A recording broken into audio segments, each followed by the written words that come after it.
Ready for Christmas, kids? Aye, aye, Captain! I can't hear you! Aye, aye, Captain! Oh!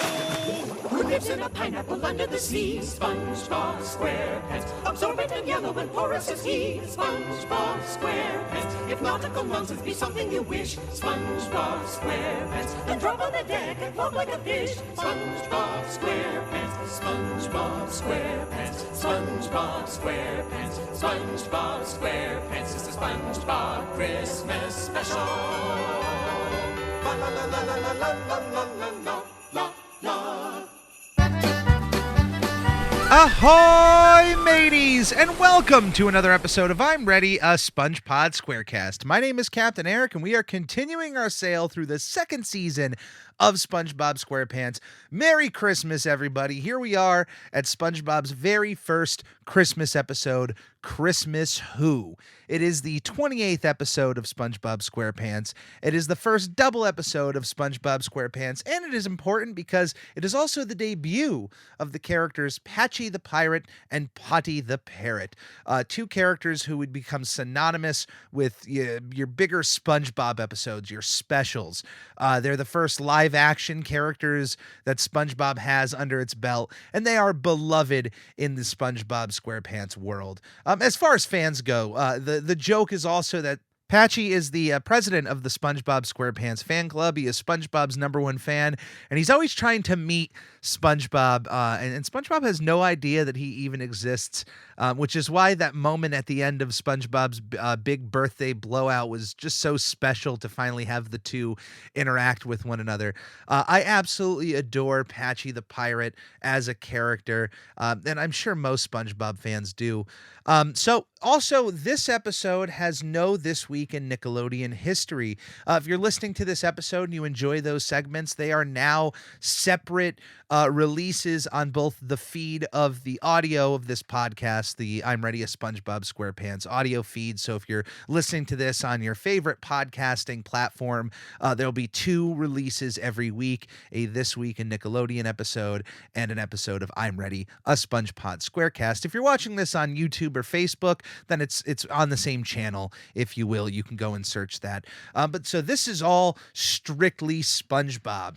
We will still keep continuing doing our snail mail segment as part of SpongeBob, but we'll keep, if you have any Nickelodeon-centric questions to send to snailmail@uphonics.com, UFONYX, those will be read on the This Week in Nickelodeon episodes. If you have anything SpongeBob specific, they'll be read on I'm Ready a SpongeBob SquareCast. So still one central email for all of your emailing needs. So this is SpongeBob's very first Christmas special in a long line of other Christmas specials and Christmas-related episodes. And this is a big deal. This is apparently the first time that Christmas is introduced to those in Bikini Bottom, even though in a few episodes before this, Christmas is either directly or indirectly mentioned. We have episodes in season 1, like in Jellyfishing, where Patrick says Merry Christmas to Squidward. In Sandy's Rocket, SpongeBob wears a Santa hat to bed. Your Shoes Untied features a line in the song Loop-de-Loop about having a Christmas bow. So in terms of continuity, if you're really trying to put together the timeline of events, this episode would probably happen before those, because this is the first introduction of this holiday, which it just apparently isn't celebrated below the water. Sandy introduces SpongeBob to the concept of Christmas and to decorating, and that it's about, gift giving. It's about the season of giving, but teaches him the idea of Santa Claus, and that if you send Santa a letter of something you want, he will bring it to you on Christmas morning. So before we get into this episode, the whole reason that Patchy and Patty are a part of this is that for these kind of bigger deal episodes of SpongeBob, they're kind of the hosts to the entire ordeal. They're kind of telling you the story of what's going on. And in some cases, they're not. And the events of what's going on with Patchy are kind of simultaneously happening to the events of SpongeBob, as we will see in future episodes, like in SpongeBob's house party episode. Patchy is also throwing a house party together. So in this episode, Patchy is celebrating Christmas in his hometown of Encino, California. He introduces us to the story of SpongeBob's very first Christmas here. SpongeBob learns about Santa Claus and the whole ordeal of Christmas through Sandy, and we see this nice one of my favorite SpongeBob songs, Very First Christmas here. We see that the entire town of Bikini Bottom just comes enthralled with this holiday. They absolutely fall in love with it. And of course, the one character in town who seemingly doesn't care about Christmas at all is Squidward, which is just classic Squidward. It's par the course. By the end, though, when Santa Claus doesn't show up to Bikini Bottom, and it kind of upsets all of the residents, and mostly SpongeBob, who was the most optimistic and was kind of the flag bearer of Christmas through the town, is left completely upset. Squidward is left completely happy by SpongeBob's sadness over this, but then decides to begrudgingly dress up as Santa to kind of give SpongeBob some hope, and ends up giving away his entire home to the residents of Bikini Bottom as Santa Claus, just giving away his stuff as gifts, which we've seen before in the episode The Paper, that Squidward, as much as he likes his stuff, seemingly doesn't care about it enough to hold on to it, because he's willing to give it away. He's willing to trade it away for a piece of paper. Eventually, the real Santa Claus shows up over Bikini Bottom. He is a live action Santa Claus, not an animated one as we would see in later Christmas specials. And Squidward is just kind of at a complete loss at seeing this sight. No one else notices this moment. It's just kind of Squidward and Santa Claus. It's one of my favorite Christmas specials of all time. It's one that I love watching every single year during the Christmas season. It still holds up all of these years later, and is one that I would definitely say, if it's not already in your Christmas rotation of content, I would add it in there. It's short compared to a lot of others. It doesn't take up much time, and it's an absolutely wonderful episode of SpongeBob SquarePants. Now, I went over the synopsis here earlier on in the episode simply because when we come back from break and I am joined by a few of those who work on the SpongeBob SquarePants movie Rehydrated project, there's a little chance to kind of just slowly go over the synopsis as I would usually do.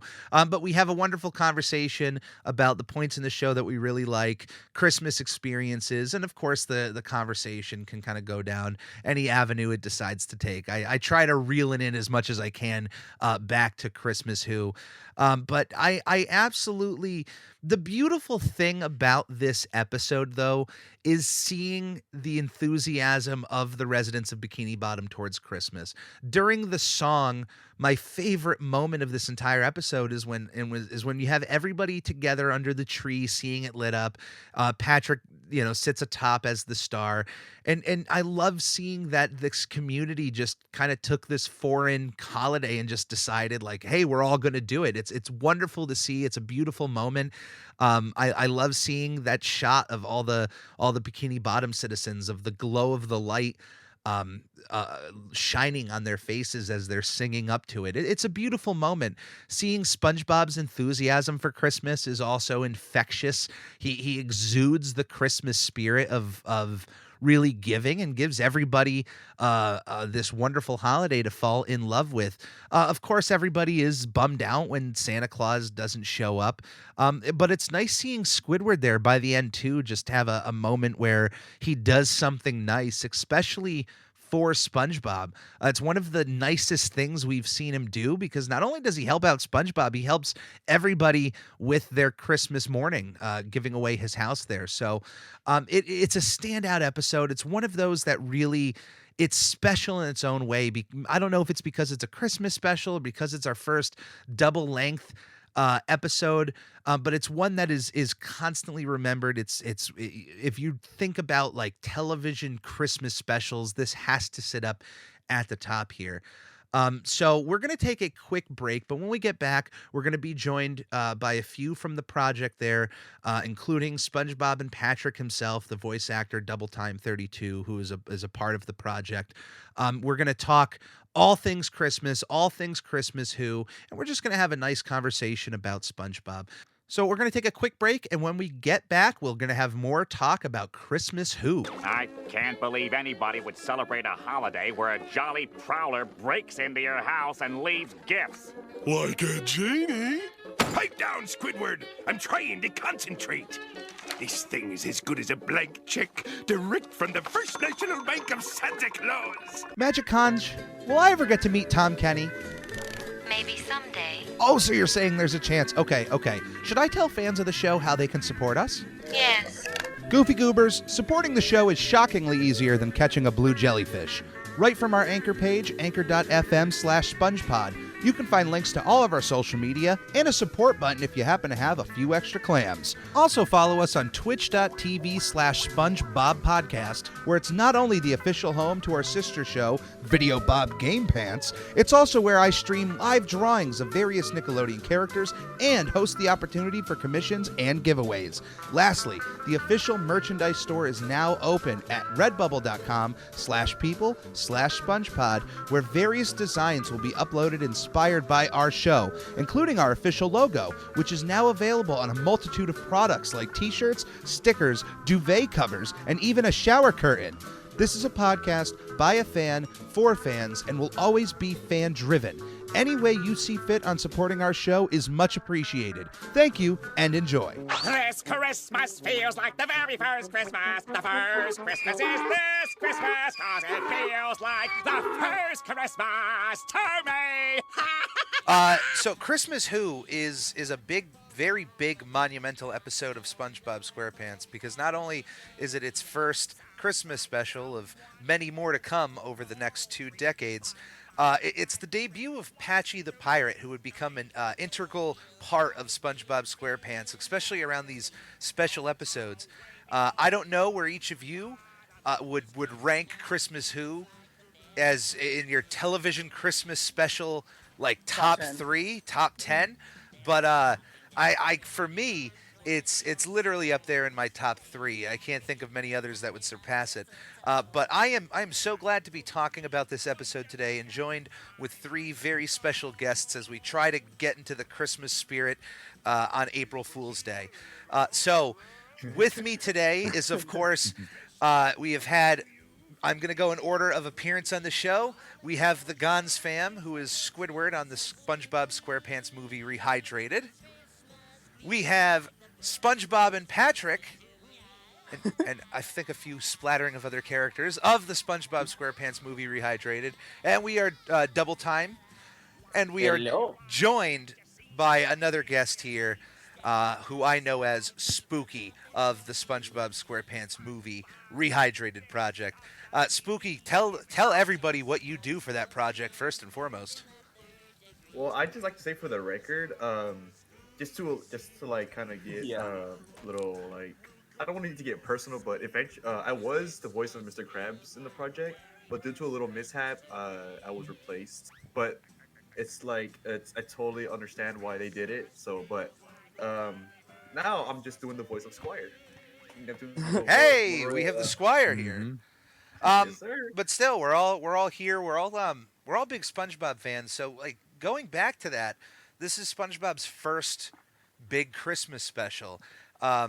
Is it your favorite of all time, as far as, like, not talking Rudolph and Frosty, but for Christmas specials of cartoons or other TV shows? Where does this land for each of you guys? Pretty dang close. I mean, I'm going to say this trying to sound as least biased as possible, including Charlie Brown, Rudolph, Frosty. This SpongeBob one is my number 1. This is your absolute favorite. So this is like a yearly tradition for you to put on. Oh, undoubtedly. And not one Christmas goes by that I let my parents forget about it, and good thing they don't let me forget either. Do your parents... Go ahead, guys. No, Sorry. You go, Spooky. Yeah. Oh, I think it's like, when how almost for every holiday, on TV they always play, like, for example, there's a whole bunch of Christmas episodes that they have for every single shows, And I think it's just so touching how Nick decides, oh, it's Christmas, let's put on the SpongeBob episode. And it never, and to say that it never gets boring to watch the episode, because it's putting us back in the Christmas mood. So I would have to say, Christmas Who was definitely one of my favorites. Definitely. Yeah, the story begins for the first time ever. As I mentioned before, it was the debut of Patchy the Pirate. The entire episode begins for the first time really outside of Bikini Bottom and in Encino, California, where Patchy resides. And the narrator tells us from the get-go that this is the president of the SpongeBob SquarePants fan club. He is SpongeBob's #1 fan, and honestly, for the amount he's willing to go to meet SpongeBob, I am not going to dispute him on that. Yep. Amazing. Good old Yeah. Patchy. Good old Patchy the Pirate. I mean, to give him credit here, what do you guys think of Patchy the Pirate? I mean, is this a favorite character of SpongeBob? Is it someone you like, you dislike? Okay, well, first of all, I just now learned that he was debuted in Christmas Who, so that was a new fact I just learned. But see, that's Yeah, that's a crazy thing. They put they put so many like little small Easter eggs in the show that we didn't even Yeah. realize till we're older. I'm like, oh my Yeah. goodness. so, kind of like Tom Kenny has the hot sauce. Exactly. And Right, the and power of this and that. he's also the guy in the shower from. In the shop, Yeah, like, and Yes, that one. when King Neptune opens the Lo cloud. behold. Yes, I remember that. But yeah. it's so touching, like how they debut. It's like they're saying they're debuting. Patchy the Pirate when it's Tom Kenny. But like we don't know that. I guess in the terms of the episode, like, oh, it's not Tom Kenny. It's just Patchy the Pirate. It's just Yeah, I interesting wonder again. how many people growing up who maybe don't watch SpongeBob anymore have ever realized that that is the voice of SpongeBob. I feel like that's probably gonna be a confusing point for a lot of people who don't know Yeah. because the voices are so distinct. He's that good. Yeah, no, it's so distinct and very hard to replicate. Like, it's Yeah. just, in a way, very unique. Well, Double, I mean, you've been practicing your SpongeBob Oh, voice for yeah. so long now, and for him, it's something that came so naturally. But for you, I you've know. put in so much effort on that. And we're actually going to come in 2 years of first doing the voice. April 25th is when I first started, and it's coming close. Yeah, so 2 years into Uh-huh. it, I mean, you're obviously closer than when you started, but Yeah. are you able to look back on that 2 years and see the growth from where you started to now? Yes. Yes, I do. And when I look back, I cringe, but then I also feel proud of myself for improving. We can all relate to that. We can all relate. Yeah. Oh yeah, things take time. Yeah, a voice. I mean, it's been brought up in other podcasts when it comes to voice actors, but when you look at like a character like Homer Simpson, if you go back to those original episodes, he sounds even the shorts. He sounds completely different into the voice that just naturally came later on. Yeah, basically, even their own voice actors like to develop in their own voices and change during the future seasons. It especially happens, I would say, when you find new voice actors, like how the voices develop over the years and decades of different voice actors. Like, for example, I don't know if I'm going too off topic here. I hope I'm. No, Mel no, Blanc is you are one of good. them. Mel Blanc is an example. Mel Blanc, Mel of course, Blanc, or man. the character of Mickey Mouse. Like the way the general idea of his character and his voice is the same throughout his entire history, except the fact that there are some slight nuances that take shape over different people. I think that's part of the thing I worry about when I wonder one day if Tom Kenny, God forbid, ever retires. Speaking of that, there was an interview where Tom Kenny said that he will never retire from doing the Right, voice yeah. unless when Mhm. he's like physically like incapable of doing it. You know. Well, thank goodness. I mean, Yeah. I got to imagine because even if he does become crippled, he could still lay in bed and do SpongeBob's voice all day. That's basically yeah. Recently, he did a video with Bill Funkenbecky where like there was people were googling them and questions would pop up. That And, was you the know- video I'm Oh talking yeah, about. that for one. Yeah, right. exactly. I Mhm. almost forgot. Yeah, so Tom Kenny says he's always doing SpongeBob's work, and he says he's never gonna, like a double said, he's never gonna stop doing the voice. And Osgon said, "Oh, we don't want to lose Tom Kenny as SpongeBob. Yeah, and, but yeah, inevitably there is gonna be that one day where he's gonna be gone. And it's not gonna be the same. No, it really won't be. Even if you get someone to sound identical in performance and delivery and everything, it's just not the same. It's You just know, it doesn't have that Tom Kenny, I guess, aspect, sparkle to it. There's You know, very Yeah. few cartoons that have had multiple voices that another actor has been able to capture some of the essence just as well. exactly. It's Exactly. so rare that even right now, as I'm trying to think of a good example, I can't think of a good example, but I know I've thought it before. I could give a good example. Bugs Bunny. Whenever Mel Blanc, I guess, was gone, they needed someone to try their Replacing. best to Mhm. replicate Mel Blanc, and I guess Jeff Bergman did it really good in like the early '90s. Like he was Yeah. so good at it. Oh Mhm. yeah. There you go. And Mel Blanc, I mean, I don't know if you've ever seen him live, just kind of cut from voice to voice. What an absolute masterclass in voice I acting. know it's Oh so my goodness. crazy It to was think that amazing. he's every Seamless. single Looney Tunes you know and love. Yeah, all in one package, all of which have a distinct voice that, when I you're watching those wonder, cartoons, you don't sit there and think, "Oh yeah, that's the same guy." Some of them sound the same actually. a lot of them Yeah, sound very Yeah. similar. like for example, Henry Hawk and Tweety. Oh yeah. Ah, Just yes. different cadences Yeah. with Good it. observation. Cadences. Yeah, exactly. Even some of the You know, characters kind of when they're yelling, it's when it starts coming out his actual voice like Yeah, yeah. I think that's what I Yeah. can find funny sometimes. It's just you hear their actual voice. Another example could be as Gal was talking about earlier, Mickey Mouse. Before and like when Mickey Mouse first debuted, his voice seemed really like high pitched, very falsetto related. And then when it started getting towards the revolution of Mickey Mouse Clubhouse, the original voice actor that started that voice, which was Wayne, I don't remember how to pronounce his last name. His name was Wayne All wine. Allwine, and he did like I said, he did a marvelous job voicing that Mickey Mouse back in the day. And when he passed away, unfortunately, Brett Ewen, which is the voice of Mickey Mouse now, I was really at first I couldn't really tell the difference because he did the voice almost too perfectly compared as to Wayne Eileen did. And sometimes it just shows like it's hard when it comes to voice actors, it's really hard to um replicate a voice like that. But some are easier, some are harder. But like if you got the job, to take over, and you did a really good job, and perfecting the talent. Yeah, Mm-hmm.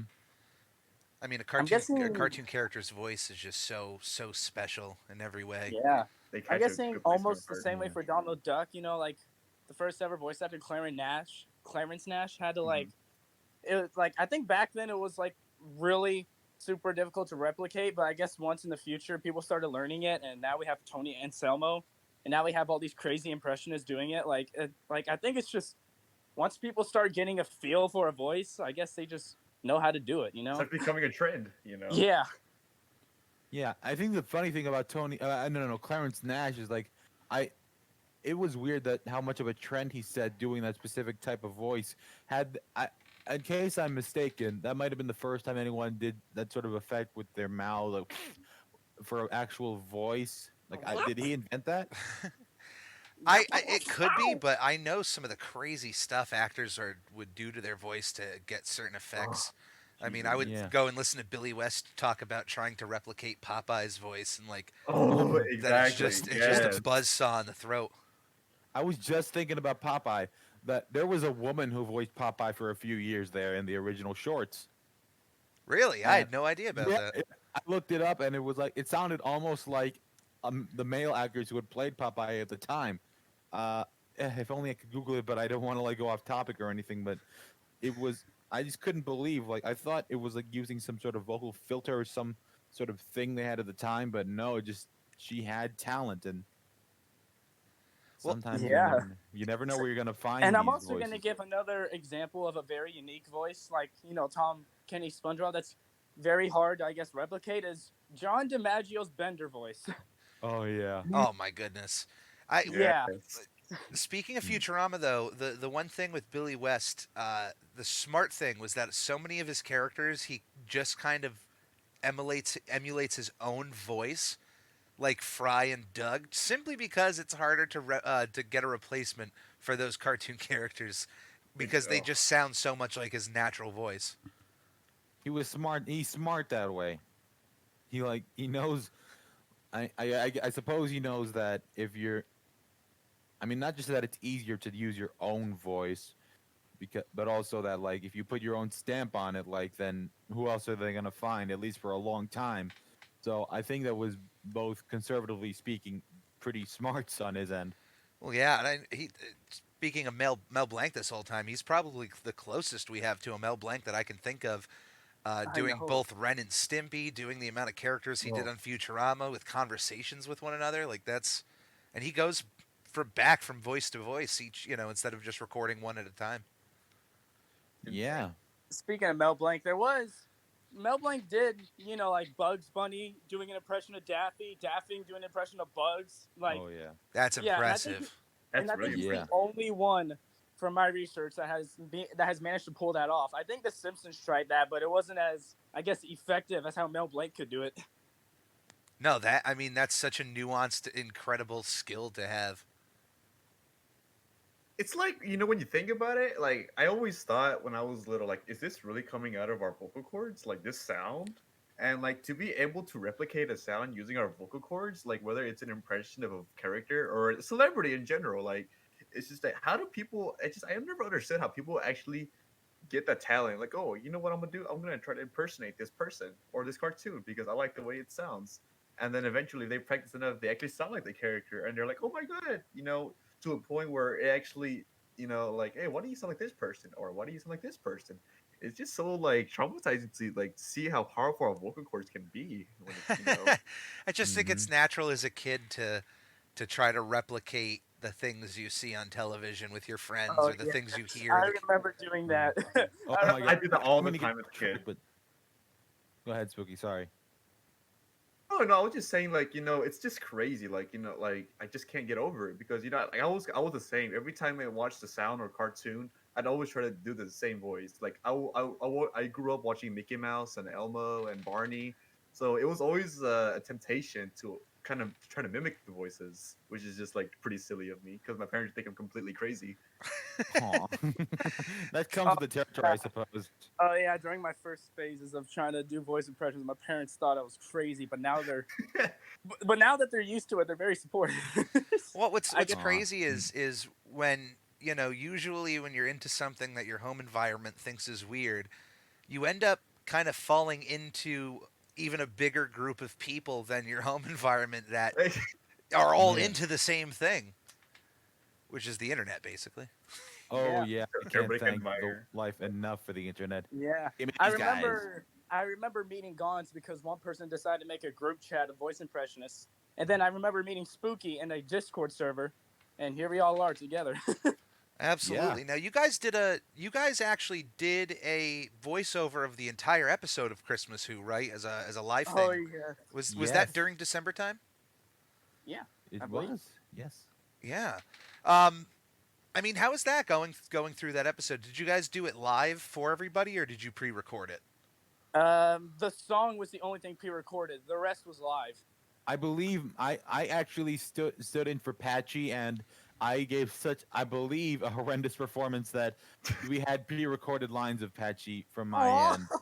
Yeah, that they You used. did good. You did good, dude. You did good. Thank you. Yeah, you did. I guess I just get nervous, but yeah, I think we also pre-recorded the Patchy lines. I think every like voice like table read, I get so nervous because, well, I guess it's just like in front of a bunch of people.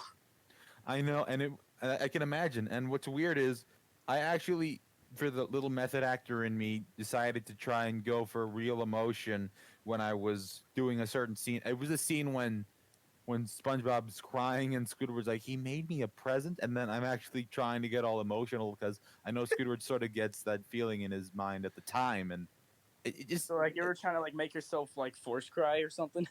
a little like kind of get the kind of emotion like. I feel like a big jerk. Well, Yeah. it's actually a very sweet episode for Squidward, who I don't want to speak for any of you guys, but for myself, over the decades of SpongeBob, I've become such a fan of Squidward that when he Oh, gets these moments, Oh. it's the best ever. I couldn't agree with you more on that. Even It once you makes get him very older, real. you like relate to him a lot more than Exactly. Oh, The younger you grow once up, you get the like, Squidward understanding of life, of just making art, being unappreciated, having to just go to a dead end job, constantly being tired and being annoyed by others around you, you become a fan of Squidward. Yeah, exactly. you It's learn too to love relatable him. nowadays. It's a good lesson to teach. Like at first, I didn't think of like I feel like why is Squirt so mean when I was little? Yeah. And I'm like, you know what? Yeah. Squirt, I'm sorry for what I said about you. I didn't mean that. Like, yeah, actually, you're like my personality I never had before in my life. You know. Now, in this episode, this is apparently the first time that anybody in Bikini Bottom has ever heard of the concept of Christmas, the concept of Santa Claus, the decorating of trees and homes, sending letters to Santa, and then expecting presents on Christmas Day. But actually, a few episodes before this, including in season one, made references to Christmas, including in Jellyfishing when Patrick says Merry Christmas to Squidward, Sandy's Rocket, SpongeBob wears a Santa hat to bed, Your Shoes Untied features a line mentioning a Christmas bow in the song. Do you possibly think that this story in Christmas Who just happened to have taken place before those episodes? Or do you just think, hey, everything's in order, it just is what it is? I like to think that the episodes, due to their lack of continuity, do not take place in the consecutive order they would linearly, like Yeah. in narrative. Like I if feel it like was, it just happened to happen. yeah, I feel like if this show were written linear in like a more linear narrative, all the episodes would be reordered and everything. But like one thing that occurs to me is that I like to believe, despite what all the fans will say, aside from me, is that the first movie, the one that we are currently remaking, is not the very end of the series. I like to think that hasn't actually happened yet, like because I just want a happy ending for all the characters, even Plankton, because so it's kind of like a little bias thing that tells me, you know what, the continuity errors are just a little way of saying there is so much more that is yet to be explained. I don't know if I'm getting that quite right, but yeah, I just I really understand I understand what you're trying to say. thank you. No, I think there's something poetic about for as hardcore as Plankton was, especially in the movie, that he gets the ending he ultimately deserves in the end there.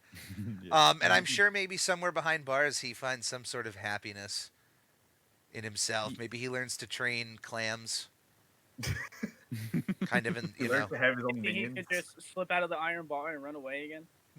Like how he does it. Like how he did in the prison episode, he just runs away like nothing. Exactly. Just, I I love. mean, I'm surprised the sea doesn't have like a prison just for the plankton species. Like, it's just like a little, like one day you're walking, like I tripped on a rock. Next thing you know, in the news, prison escapees of the entire Plankton Alcatraz.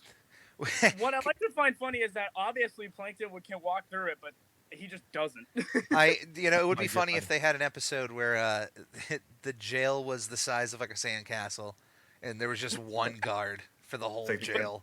It was the But size that- of plankton. Oh my god.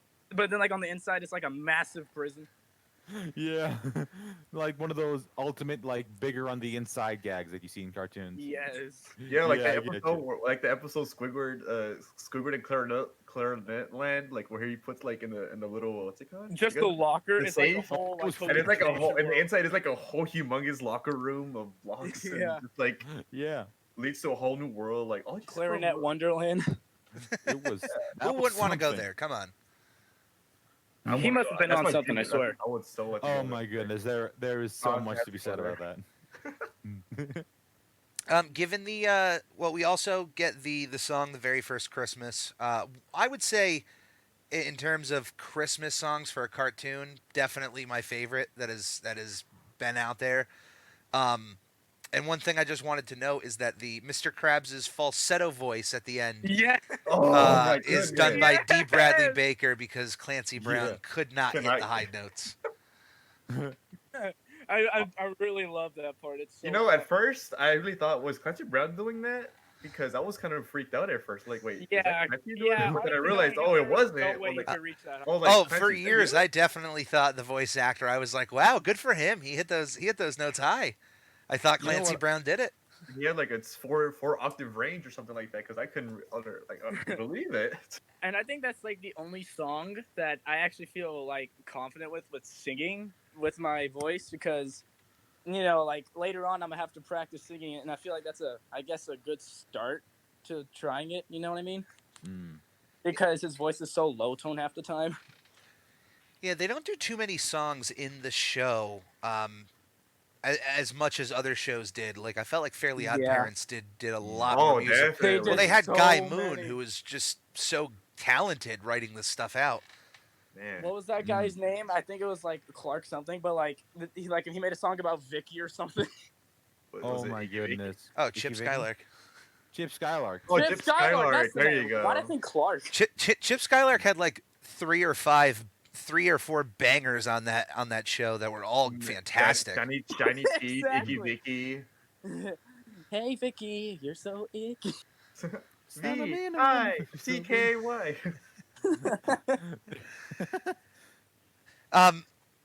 What now? We've all recently probably rewatched this. I mean, Christmas was only at least 3-4 months ago. What are some likes about this episode that you guys just personally reach out to you? Moments, parts of it. What are some things you don't like? Because this is The also part- the very first Oh. double episode that we've ever had of SpongeBob. Oh, okay. Yeah. I think this part brings it out the most. Squidward making others happy and him enjoying it.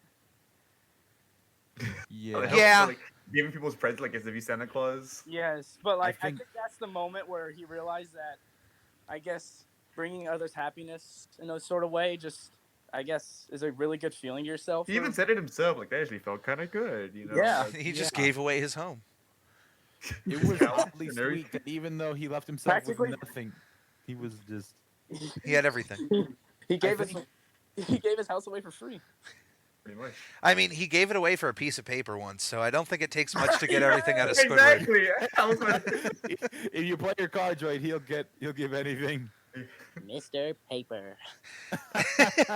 Ranked if I may, high on my list. definitely. I have to agree with that point about Squidward giving all that away. It was sort of like one of those Scrooge type tales of the non-believing, cynical person who hates Christmas, Mhm. doesn't go for any of the. But I think it was just goes beyond the whole gift giving concept. It was like he rediscovered humanity, like he rediscovered his faith in humanity, or fish kind in this case, and it was so beautiful and moving to see. Not so many things about it, like Roger Bumpus' performance in that particular episode, just giving mind. humanity to the octopus was. It still does me in emotionally. Yeah, it's like I mentioned before, Squidward really doesn't get many of these beautiful moments in the show, but when they decide to give him that focus and give him that moment to not be Squidward, it usually works out, and I think it's genius for them not to overdo it, because I really feel like we haven't seen that too much where they could, still not get me. Like, I wouldn't roll my eyes at a moment like that right now if they had it in a current episode when Squidward just wants to help out for the sake of helping. Yeah, it's like over the years, I feel like they've kind of lost some of the humanity in certain ways, but I feel like they'll regain it eventually. I got faith. And there's always new writers coming in. There's always going to be. I mean, it's kind of like those revolving doors you see in big cities. There'll eventually be more writers to come around who will change the show back closer to the first 3 seasons, and then eventually that will go back to like the middle Like, as long as they keep SpongeBob on the air, it's always just going to go through phases. Exactly. Like that kind of due to the unfortunate death of Stephen Hubbard, which is the creator, it's just it's so touching to see, like, oh, it may not be the same as it was before, but the fact that they could continue doing this show, which just like the way they like to keep doing it. They have the voice actors come in and do the voices. It's just like it just won't never go away from us. It just won't Like, And I believe I'm seeing it still like running like in the way future to come. Yeah. Yeah, I don't think any of these spin-offs are going to slow things down. I don't think, any of these hurdles are really going to. He's such a popular character that I can't see Nickelodeon. I mean, look, The Simpsons has been around for over 30 years and just hit 700 episodes. I don't see SpongeBob not being able to achieve that as well at some point. definitely, I definitely agree Mhm. because back in the old days, when we were all kids, we used to love watching SpongeBob all the time. We always watch it on Direct TV, and a lot of my friends also used to love watching SpongeBob. My mom always put it up for us and everything. It's just you know I wouldn't see SpongeBob stopping anytime soon. I still love to watch the old episodes, even though the new ones might not be as good as the old ones. It still holds a good place in my heart. To I watch really again. can't wait. I mean, with the point of this show, I really can't wait to get to some of the newer stuff that I've kind of passed over because I'm such like the old stuff is so good. Mhm. Um, and man, if I ever get to be lucky enough to be in the writers' room with SpongeBob and I get asked like, "Hey, pitch an episode," man, am I just gonna go back to basics? Hey, let's not leave Conch Street. Let's have SpongeBob and Patrick do something annoying and let's just annoy Squidward. The annoying Yes. box. That is Yes. how it should be. Like super simple. Take your time. Let's not rush to anything. Yeah. Now, I got it. what were you saying? Oh, sorry. I just wanted to mount off Spooky's point. The whole idea of SpongeBob's legacy having this lasting power. I think the reason it stays strong is because it's one of those few things that once you grow up, it didn't leave you. It's something that you'll keep with you forever, and it'll still work on the newer generation of actual children who are kids now. And when they grow up, they'll be able to treasure it. It just has this lasting power. It's like evolving, Yeah, here and there. Yeah, and what's crazy is that all of this popularity is still sitting on top of those first three seasons in the movie. exactly. It's And crazy. Pretty Absolutely. much. look, And if you like a whole bunch of memes are just being made from like almost every single frame I know.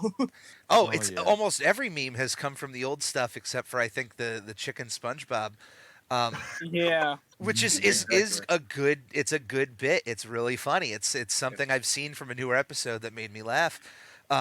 But what's funny is bringing up The Simpsons. If you talk to most fans, they'll tell you like, the quality dipped around season 7. SpongeBob didn't get to 7 seasons of like that consistent quality. They made it half that, if even, and it's still everything is just focused on those 3 seasons and movie, or at least resting on top of it, the continuing popularity of SpongeBob. Yeah, I mean, Absolutely. it feels rare that something that you would think would be so short-lived based on that quality decline, if you want to call it that, because it just it's I guess it's kind of strange to me that, but maybe it's something about what SpongeBob as a whole concept stands for. It's like this bright, optimistic, beautiful, cartoonish world of happy-go-lucky, lovable characters that's part of I think what gave it a bigger chance after people didn't like the episode as much. Well, I think that's exactly how you described it, along with some dark, a little adult humor helps balance the whole thing out, and actually what makes it so unique and popular. Yeah, I I mean, completely. no, what were you saying? Oh no, I was just gonna say I completely agree. Um, Alongside this, do we have any other, like, when you think of really good Christmas episodes of cartoons, guys? What other shows come to mind? What do you remember loving as a kid? Because I think almost every cartoon gets its one For Christmas Christmas. special. Hmm. Yeah. Absolutely.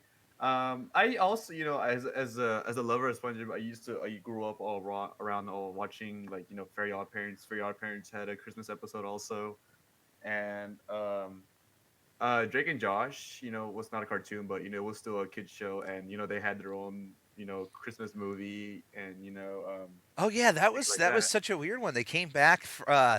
I think the show ended, and then like 2 years later, they came back to make a Christmas movie. Exactly.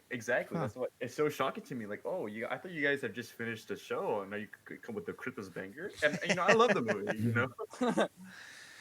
Featuring guys- the acting debut of Kimbo Slice. Exactly. Do you guys remember? I wouldn't say it's in my top three, but it's definitely up there. But do you remember the very dark "My Life as a Teenage Robot" Christmas special? Not I don't Sounds familiar. very familiar. Sounds very Yeah, it familiar sounds very to me. familiar. Oh my goodness! Just to summarize, because do you guys at least know of the cartoon? Yep. Yes, Yes. I saw a few Yes. episodes. A evil child who pretends to be like incredibly poor and not having a good life wishes that he had Jenny for a day for Christmas, and while he has her, reworks her entire like her microchip or whatever. Something happens to her where she gets knocked out, and she wakes up a year later and realizes that everybody hates her because she was programmed to destroy every holiday for the entire year, My goodness. and she now has to put back together Christmas. It is absolutely, it's like one of the darkest children's Christmas shows I've ever watched, and it's great. I recommend it. I'll definitely get to that. It sounds. I'm curious now to see that now because. See, I'm shocked. No. I thought that was making its rounds. That kind of that kind of reminds me of the Very Odd Parents special. Where Timmy Turner, he's like, "Oh, I don't want Christmas to end." And he wishes it kinda every has the same day. idea. Yeah, every day, and you kind of put the idea together because all the like as you said and sure like he has to put all Christmas together. Timmy Turner has put Christmas every day that eventually all the holidays came to try to I guess get him have him arrested or imprisoned or something like that. So he has to fix it. He has to balance all the holidays to make sure they don't hate him. Which, I mean, we also get the debut of the April Fool in that episode, which today Oh. is April Fool's Day. Oh yes. We have to honor him. Yes. Oh yes. April Fools. We're not going to release. I'm kidding. Oh, no. Well, you got Out of all the holidays, though, SpongeBob has touched pretty much every single real major holiday. Although I don't know if there's ever really been an Easter episode. Has there? I Don't don't believe so. recall. There I has don't been an don't Easter think book. so. There is an Easter book, definitely. Yeah.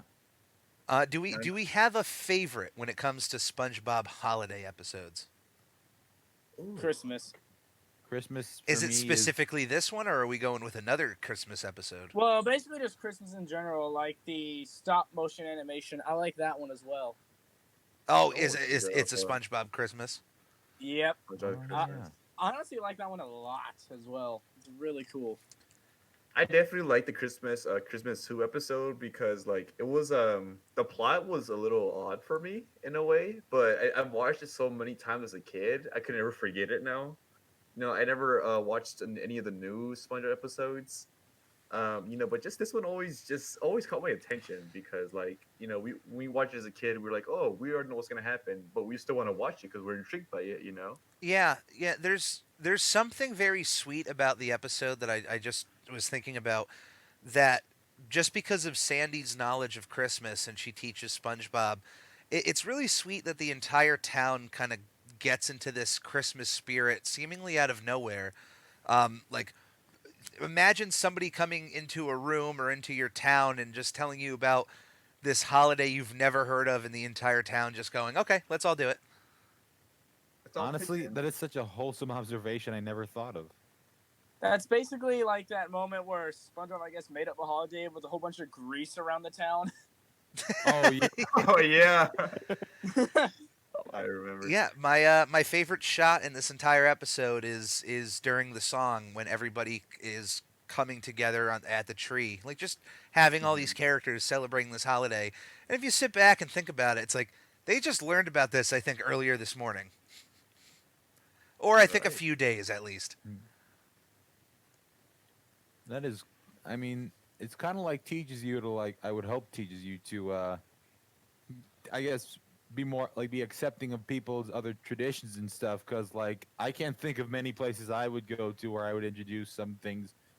If you would introduce something from a vastly different culture, and then they would immediately be accepting of it. Hey guys, let's celebrate Christmas. Okay, we're in.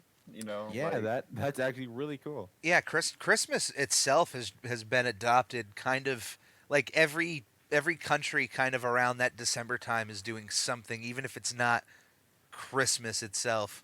Yeah, like like decorating their houses, putting up Christmas trees, just getting into the spirit, It Although, just shows you that. do you know the absolute bonkers, at least to us, but do you know the bonkers Christmas tradition in Japan?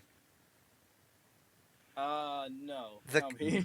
the company KFC Hmm. has successfully in Japan made it a Christmas tradition to go to KFC to feed your family for Christmas. Like Oh wow. like as far as Whoa. I know, the companies, most of their money, their profit comes from this time in December when literally there are lines out the door of people coming in to get these Christmas buckets. Oh my Like they goodness. dress up the Colonel Sanders in the front as Santa, and it's a big deal. You have to look at this up. It's They be crazy. making a lot of money that day. Yeah, Oh They man, definitely. can't imagine. I would just go to look at Colonel Sanders, honestly. I don't know. I can't imagine just being like, "Ah, it's Christmas. Where is my KFC?" Well, I'm gonna go buy chicken for Christmas, guys. I'll be back in a bit. Is it weird that I had KFC for dinner earlier? Today? Yes, today. That's an April Fool's joke. There's no way. No, That's no, crazy. April Fools. You better say I'm bad at April Fool's jokes. This is no you better lie. say you better say April Fools right now, Colonel Sanders. Oh, That is and- eerie. That is It eerie. He's is really weird. Colonel Sanders. I know. Colonel Sanders will be upset with you. Um, not to we are a couple of months away. We are eventually going to be debuting the SpongeBob SquarePants movie Rehydrated this November. How have you guys felt about the project like in its current state thus far? Are we excited? Are we a little worried? What's going through everyone's heads? I am nervous combined with really pumped and ready. Double, did you start recording your lines yet by chance? Is this Not yet. okay? Well, right now they're getting the minor voice actors out of the way so that they have more time to deal with the bigger voices. You know what I mean? Absolutely. Mm-hmm. So like I think we're starting around this month, I believe is what they said, after they get all the minors voice actors done. Yeah, it is. I wouldn't say no, definitely not hectic. What I love is that the crew and the cast have been so incredibly organized, handling this like professionals as well they should, because this is a very ambitious, large-scale project, and I'm incredibly proud of the crew. And I think that's part of why I'm not entirely nervous. The only nerves that are befalling me are on my own potential performance, whether it be disastrous and people comment saying, "Is this Squidward or is this some guy with a thing up his nose?" Or I just want to make. Yeah, I'm honestly nervous about that. Like this guy sounds more like this character. You know what I mean? Yeah, but You guys have nothing to worry about. I've heard both of your voices, and no, you're your own take on the character, which is the sweet thing about it, honestly. that is a Yeah. good, yeah. But you both sound incredibly close. I will give you that. Thanks. Thank you Yes. so much. Yeah. So like recently I started practicing again after what I've been having with my throat for 2 months. Like where I think I like damaged it and like horsed it, so I had to take a break. So like now I'm coming back and having to practice for the session. Oh, And completely like understandable. it's like I said before, I originally was the role for Mr. Krabs, but due to little small mistake circumstances, I was kicked. But at the time when I was Mr. Krabs, I would say that it was a lot of fun to do table reads with them, and when they released their trailer, someone told me in the comments that, oh, you could tell the strain on his throat when he does Mr. Krabs, and I totally agree with them because Mr. Krabs is always just super raspy. Clancy Brown has this really deep voice that it's really hard to replicate. And it's I'm like I said, even though I am not the current role for Mr. Krabs anymore, I still have a lot of faith in my two buddies over here. I think they're gonna kill it when it comes to them.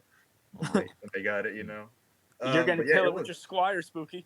somebody Yeah. Squires. I guess it's gonna be. Don't forget the Squire, man. Everybody's important. Yeah, everyone here is important. Think yeah. about this. When you're looking at a puzzle, if there's one piece missing, it's noticeable. So every piece matters. Yeah. Yeah, pretty That's a good way much. to I think think about it. Nick's gonna be swinging his trident into that thin air. especially with these SpongeBob characters. Like it's got to be like full on like every line. Yeah, exactly. You know it, but well, at the time I was Mr. Krabs. A lot of people admired my Mr. Krabs. They thought I was really good at it, which like it's always a thing where like what, I don't think my voice sounds good. I feel like it could be better. But I still appreciated how a lot of people did appreciate how my Mr. Krabs was good to them. Like I said, I did a lot of table reads with the guys, and we did have a lot of fun, saying a lot of silly things as the voices, Yes. and it's And those moments will Starting up always a continue. whole Yeah, I mean that's the beauty of Spooky it. starting up a whole meme in the server at one point. Oh Oh yeah, yeah, I don't know if we can get into That was- that, but that's perfect. it was Yeah. chaos. Oh, I just wanted to say, call me sappy and whatnot, but this is something that I will treasure forever. The fact is, since we've come to know each other, the three of us, we have, through thick and thin, been by each other's sides, and so that's how I know that, regardless of anything that has went down or could go down in the future regarding this project, I think that these two Double will always be the SpongeBob and Patrick to my Squidward, and Spooky will be the Crabs to my Squidward, and just in general, they will be. I will treasure them forever. Hey man, Aw. that's what the Christmas season is all about.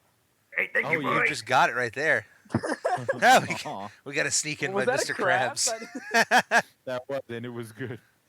Hi, Mr. Krabs. Yeah. Oi, SpongeBob.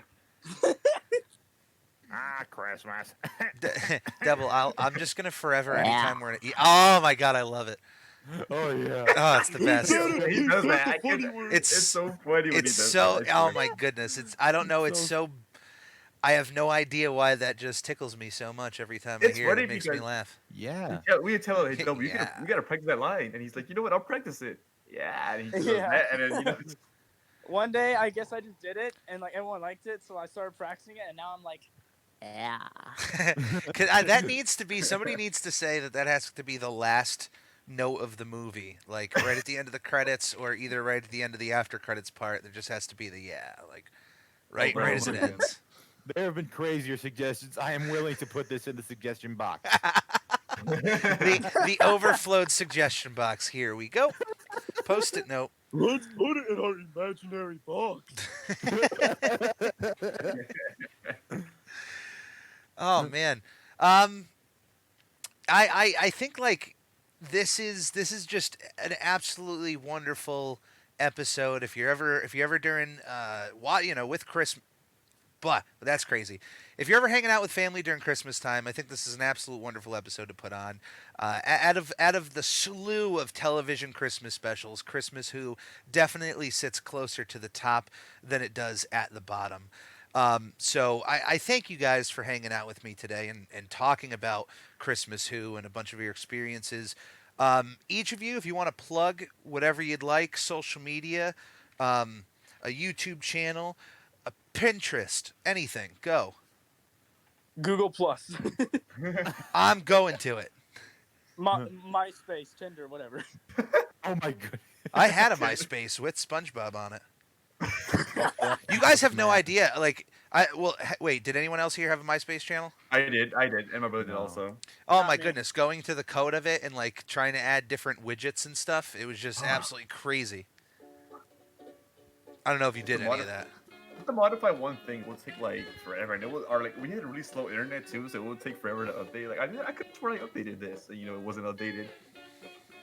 So it's just like, oh Jesus. You could literally the whole updating, like you could go into the code basically of your page and mess around with anything. So if you had somebody who was somewhat creative and could go to sites that you could copy and paste code for different backgrounds and to change the style of stuff, you could have a very impressive MySpace page. And then Facebook came along and took it all away. Oh, Facebook. Oh, It's been as long as I can remember. Also, But- So yeah, anybody plugging anything? If I may. Yes. Oh, you go ahead. You go ahead. All right. So you can find me on YouTube as Double Time 32. My Instagram is Double Time 32, and Snapchat's gonna be hard, but it's King Jacob 023. All the O's are zeros, and they're all lowercase, no spaces. Perfect. Nice. And as for me, I will plug my YouTube, which is the Gons Fam. one word. I don't think capitals matter in this case. And my TikTok, the Gons Fam YT, as in YouTube. No spaces or anything. For me, I'll go ahead and plug in my YouTube, which is also my which is Spooky Galore, capital S, capital G. Post nothing but voice impressions, stuff like that. So I hope it entertains you guys. And I do have a TikTok also, but I have a different username because I usually use it as a personal account, but I do it for voices also. So you guys want to follow me? It's Derek Voices with 3 S's at the end.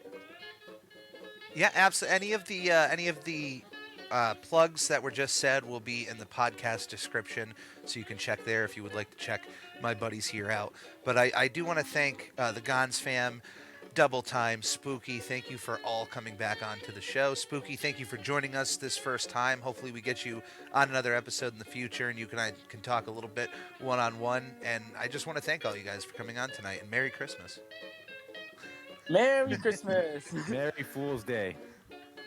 I kid. Merry Christmas, and it was an honor. Merry Fool's Miss. Fool's Miss.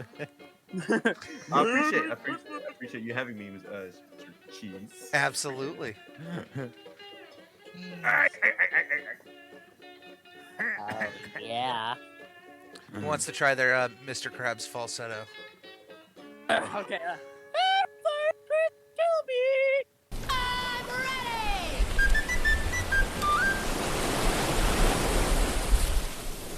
Magic Conj, will I ever get to meet Tom Kenny? Maybe someday. Oh, so you're saying there's a chance. Okay. Should I tell fans of the show how they can support us? Yes. Goofy Goobers, supporting the show is shockingly easier than catching a blue jellyfish.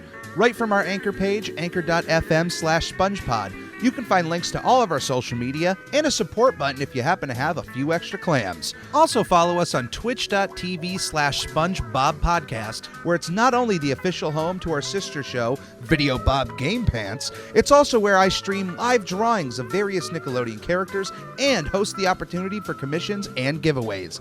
Lastly, the official merchandise store is now open at redbubble.com/people/SpongePod, where various designs will be uploaded inspired by our show, including our official logo, which is now available on a multitude of products like t-shirts, stickers, duvet covers, and even a shower curtain. This is a podcast by a fan, for fans, and will always be fan-driven. Any way you see fit on supporting our show is much appreciated. Thank you, and enjoy.